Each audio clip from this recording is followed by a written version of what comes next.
So multiplying with decimals, again, it's really similar to multiplying with normal numbers. So if this was just 257 times 3, I would set it up in the algorithm, and I don't line up the places, I line it up to the right. But of course this is 2.57, so I make sure I put my point in. But it is the same algorithm, the same method of doing the question as it would be for just multiplying normal 1 or 2 digit numbers. Put your line down. Now this is easy because I'm only multiplying by 1 digit. 3 times 7, 21. Put down the 1, carry the 2, and I'll add that on later. That's not a 25. 3 times 5 is 15, plus 2, 17. Put down the 7, carry the 1. Now ignore the decimal point until the end. So this is the only one where you ignore the decimal point till the end, is multiplying. 3 times 2 is 6, plus 1 is 7. Now, there's a suggestion that I want to make.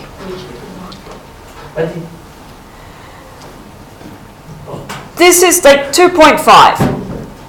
It's pretty close to 2, right? Or 3, whichever.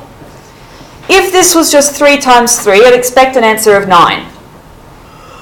So I'm looking for about 9.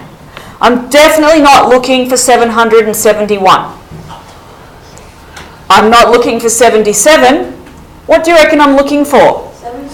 7.71. And the trick we use is count the decimal places in the question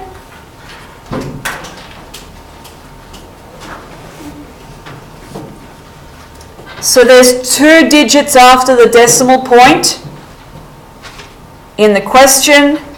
I need the same number of digits after the decimal point in the answer.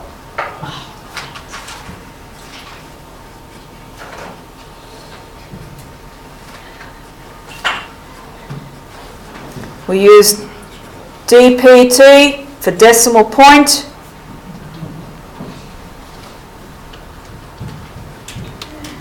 So, it's a really good idea to do a little guess. Look, it's about 3 times 3. It should be about 9. Because that will help you make sure that you've got your decimal point in the correct spot. We'll do a slightly harder example.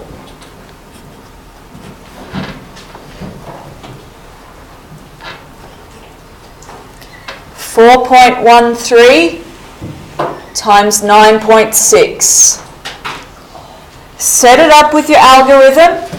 Now you know that times can go either way. So the number with the most digits in it should be on the top. It's easier that way. 4.13 times, and you line it up. It's called right justification. You pushed everything up to the right. So you don't have to have your decimal points lined up. Line all your numbers up to the right. Everyone should be writing. Now what do I do when there's 2 digits that I have to multiply by? Start with the... I'm going to start with the 6. Start with this one. This is just like normal multiplication. We learned it about 4 weeks ago. 6 times 3? 18. Put down the 8. Move the 1 up there. 6 times 1 is 6. Plus 1? 7. 6 times 4? 24. And because it's the final digit there, I can do 24. Oh, I did my 4 differently.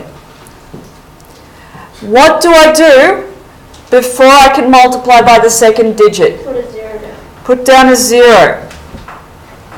9 times 3? 27. Put down the 7, carry the 2. 9 times 1 is 9, 10, 11. Put down the 1, carry the 1. 9 times 4? 36 plus 1? 37. Now when I've finished the multiplication bit, what do I do? Plus it all together. I add. We're good. 8 plus 0 is 8. 7 plus 7 is 14. Put down the 4, carry the 1. 1 plus 4 plus 1. 2 plus 7 is 9. 0 plus 3 is 3. Now, do your little check. This is pretty close to 4 times 10. So what number am I looking for something close to? 40. Count numbers after the decimal point. 1, 2, 3. I want 1, 2, 3 numbers after the decimal point in my answer. Did I get pretty close to 40? Yes, I'm probably right. So when you're multiplying with decimals, it's just like multiplying with normal numbers, but you've got to get the decimal point in the right spot, and you use estimation, getting pretty close by rounding to a sensible number, and you use counting the place numbers after the decimal point.